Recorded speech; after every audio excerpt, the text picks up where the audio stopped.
Boker Tov, nous sommes le 7 novembre 2021. C'est l'heure du premier journal d'information en direct de Jérusalem sur Radio Kalita.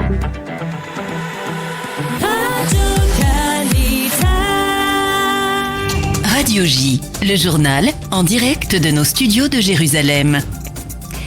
Daniel Haïk, bonjour et Boker Tov. Nous commencerons ce journal par la conférence de presse donnée hier soir par le trio Bennett, Lapid et Lieberman. Et oui, Boker Tov, Laurence, une conférence de presse réunie hier le trio Naftali Bennett, Yair Lapid et Avigdor Lieberman pour célébrer le vote vendredi matin par la Knesset du budget de l'État pour les années 2021 et 2022. Dans son intervention, Naftali Bennett s'est félicité de ce vote du budget.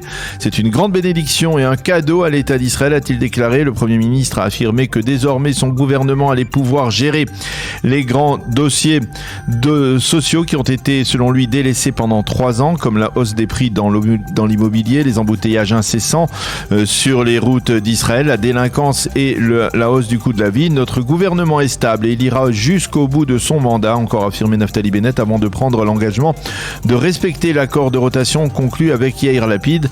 Yair Lapid a pour sa part déclaré « Nous avons restauré le régime de la raison en Israël ». Quant à Lieberman, il s'est félicité de la coopération entre les différentes composantes de la coalition gouvernementale lors des votes de la fin de la semaine dernière. Alors Daniel, au cours de cette conférence de presse, il a aussi été question du dossier brûlant de l'ouverture du consulat général des États-Unis à Jérusalem. Oui, Laurence, et Naftali Bennett a précisé qu'Israël avait fait savoir aux Américains qu'il s'opposait formellement à une telle ouverture. Nous exprimons notre position dans le calme, sans faire de vagues, et j'espère que cette position sera comprise, a dit Naftali Bennett. Yair Lapid a précisé il a rajouté que si les Américains voulaient ouvrir un consulat à Ramallah, ils n'y voyaient pas le moindre problème. Je vous rappelle que selon les règles de la diplomatie internationale, les Américains doivent absolument obtenir le feu vert du pays d'accueil avant d'ouvrir un consulat sur son territoire. Et puis le haut conseiller à la sécurité énergétique américain effectue à partir d'aujourd'hui une visite en Israël pour 48 heures. Oui, il s'appelle Amos Hochstein et il est chargé, entre autres par l'administration Biden, des pourparlers entre Israël et le Liban sur la délimitation des frontières maritimes entre les deux pays, des pourparlers qui sont au point mort depuis plusieurs mois en raison essentiellement de la crise qui secoue le pays du Cèdre. Hochstein fera le point avec les dirigeants israéliens de la situation énergétique du pays et il se rendra également à Ramallah.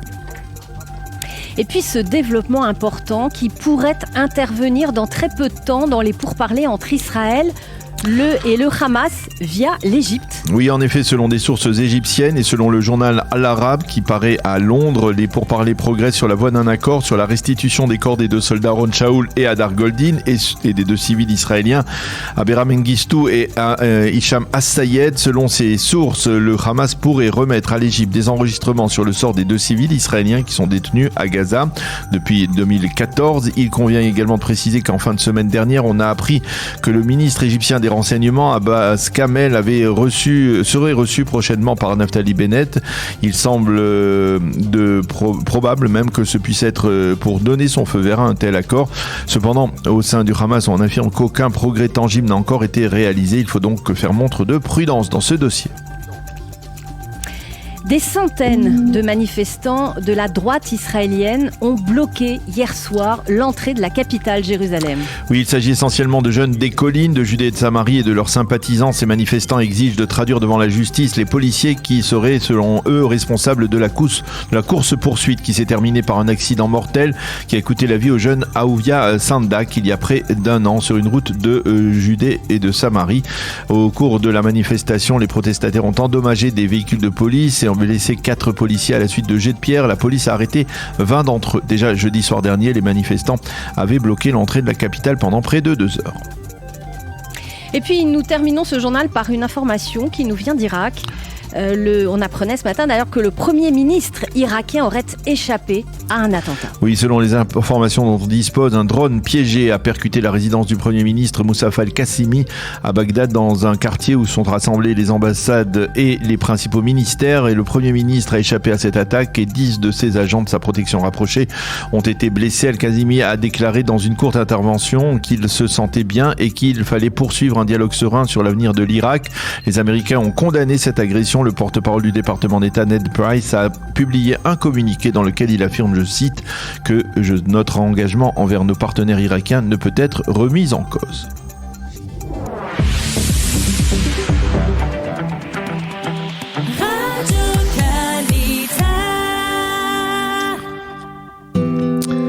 Une page météo avec un temps plus chaud et sec sur l'ensemble du territoire israélien avec des températures supérieures à la moyenne saisonnière. Il fera, tenez-vous bien, aujourd'hui 27 degrés à Jérusalem, 30 à Tel Aviv et 34 degrés à Eilat.